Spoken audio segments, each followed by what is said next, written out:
Stories are comfortable for some, disconcerting for others. My name is Osadmebi, and every week I will tell you a short story written by a Nigerian writer or author. That's the long and short of it. So without much ado, this week's story is by Tomilola Adejumo, and it's titled, We Didn't Know We Were Poor. They used to call us Ajekpako behind our backs, children who chewed wood because they couldn't afford meat. And they were right. You could see it in our faces, the kind of hardness that only comes from doing without. Our uniforms were faded, our sandals mismatched, our lunch money folded into tissue. Still, we never truly knew what we lacked until we saw what abundance looked like. Until it came wearing perfume and smooth fabrics and filled our rooms like a stranger who smiled too much. We lived in a 2-room flat on the edge of Akute, in a building that leaned slightly forward as though tired of holding itself up. My father worked in an office downtown, though I didn't know what kind. He left every morning at 5 and returned after dark with his shirt clinging to his back and his eyes glassy from damful fumes. My mother sold pap and akara at the junction. She had a wide mouth and strong forearms and only raised her voice when she needed the whole world to hear. I was the oldest of 3. There was my brother, Fola, who was always hungry, and my sister, Kofo, who used to hide salt in her pockets and lick it secretly. We bathed with water carried from the borehole down the street, took turns with the only bucket, ate dinner with the plates on our laps. Our TV only worked when someone sat beside it and held the wire in place. I remember once, during NEPA blackout, Baba brought home a kerosene lantern and Kofo whispered, "We are like people in a book." And Mama snapped, Book will not put food on the table. But there was something pure about that time, a kind of closeness born out of necessity. We fought over tiny things. Who got the last piece of fried plantain? Whose turn it was to scrub the floor? But we also huddled during the rains when the zinc roof trembled like it would fly off. We sang together when Mama's transistor radio played Sunny Ade. We shared one mosquito net and told each other stories while our legs tangled. Then everything changed. It started with Baba's promotion. Just like that, he came home one Friday evening wearing a new tie and carrying bread and sardine. Mama looked at him like he had grown taller. They have moved me to the Ikeja branch, he said. And I am now the assistant regional supervisor. We didn't know what that meant, but it sounded rich. That weekend, he bought paint for the house, cream color. The landlord was surprised, but said nothing. Then came the fridge, then the new mattress, then Mama's deep freezer. Mama stopped frying akara at the junction and opened the shop instead. Mama Kofo's Provisions. She wore wrappers that had shine. Her nails started growing out, round and glossy, like the women on TV. Soon we moved. Not far, just 3 streets away, but it felt like crossing oceans. The new flat had 3 bedrooms, a real dining table, tiles. The windows had sliding glass. The toilet had a flush. My siblings screamed when they saw it. I watched quietly, unsure what to feel. At the new house, we had neighbors with generators, boys who spoke with their noses in the air, girls who wore rubber slippers inside the house. Fola joined them quickly, started saying things like, "We don't eat garri in this house again, abeg." Kofo began painting her nails with Mama's polish. She stopped licking salt, stopped sitting with her legs apart. She wanted to be soft. Everyone did. Everyone but me. I couldn't say why exactly. Maybe it was the way Mama laughed now. Not full-bodied and open, but polite and careful, as if joy needed to be managed. Maybe it was the way Baba started wearing cologne that did not smell like him. Or the way he now answered phone calls with, "Hello, good morning. Yes, this is Adebayo speaking, yes." Something in him had tilted. He no longer slouched when he entered the house. His voice had corners. At the new school, everything was bright.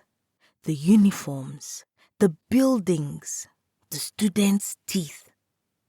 I was placed in SS2, and every girl in my class had a wristwatch. They carried bags that did not fold in on themselves. They looked like they had never had to chew meat slowly so that it would last. During lunch, I sat by myself, and when I told them I transferred from Oluwatoyin Model College, one girl said, "That's the one with the brown gates near the mechanic, right?" And she laughed. I didn't laugh. The new softness in our lives stretched everywhere. No more stacking plates under the bed. No more warming soup 3 times before finishing it. Fola got a video game. Kofo got a phone. I got new bras and lotion that smelled like coconut. I should have been grateful, but I missed the ache in our bones after market day. I missed how Baba used to fall asleep in the plastic chair outside, his feet dusty, his mouth open. I missed peeling garlic beside Mama at 5 a.m., the air wet with dew and kerosene smoke.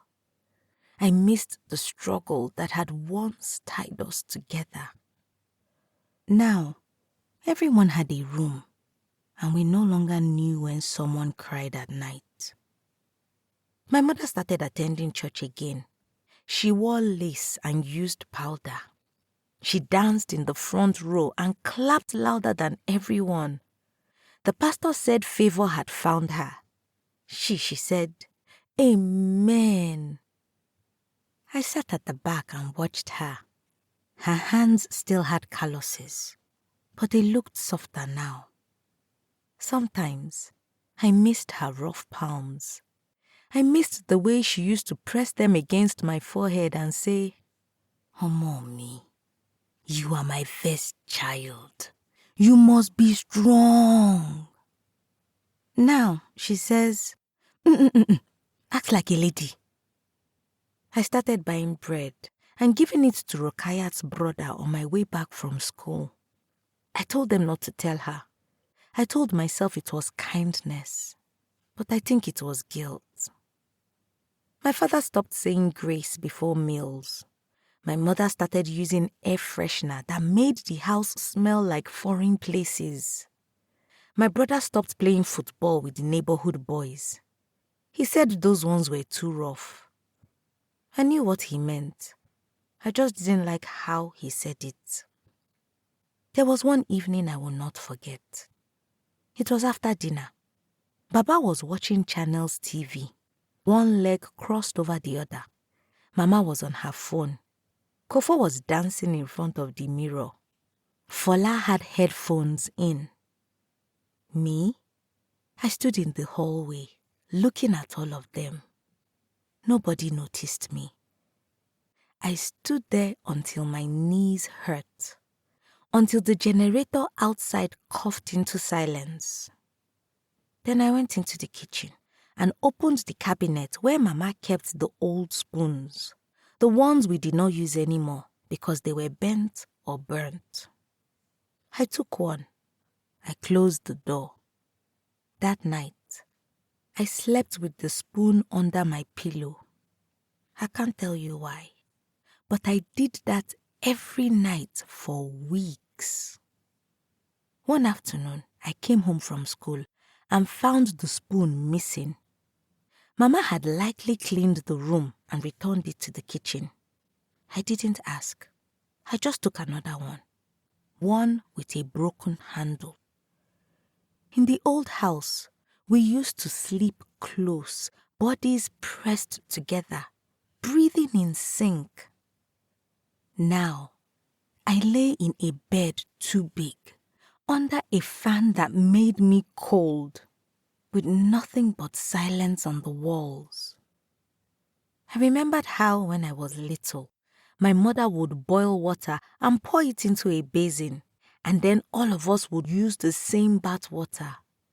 She would call it recycling. We would laugh. I would watch the water darken and still step in. Now we had a shower. Nobody laughed anymore. At school, my teachers started treating me differently. They said I was glowing. They said I had changed. They didn't know it was only my skin. Inside, I still felt like the girl who counted coins with her mother and prayed for the akara to sell out. How do you explain that comfort itself can feel weird? It came to a head during the midterm break. Mama had organized a small party. Nothing big, just fried rice and coke and plastic chairs. Baba grilled suya in the compound. The neighbors came, aunties with their wigs and belly laughs, uncles with their beer breath and comments like, "Ah, you people have arrived now, eh?" I stayed in the room. I could hear everything from the window. I watched Mama dancing, her arms raised like someone had freed her from a burden. Baba smiled like he hadn't done in years. Fola and Kofo passed drinks. Me? I sat on the tiled floor, the broken-handled spoon in my hand. That night, after everyone left, I could not sleep. I stood by the kitchen sink and looked outside. There was no wind, just the stillness of a neighborhood that had everything it needed. I closed my eyes and tried to remember what it had felt like to all sleep in one room, to hear each other breathe, to complain about heat and mosquitoes and each other. I couldn't recall it fully. Not the sound, not the smell. It had already started to fade. The next morning, I placed the spoon on the dining table. No one asked where it came from. A few weeks later, Kofo won a prize at school. She had written an essay on "My Family, My Pride." They gave her a certificate and a new backpack. Baba took her picture beside the new TV. Mama made amala that night, with 2 pieces of meat for each of us. Kofo laughed with her whole mouth open, like the old days. I sat at the table, eating slowly. That evening, I thought of our old compound, the way the cement floor always felt damp, the crack in the bathroom wall, the noise of the landlord's radio. I thought of Mama humming while sweeping, of Baba's shirt soaked with sweat.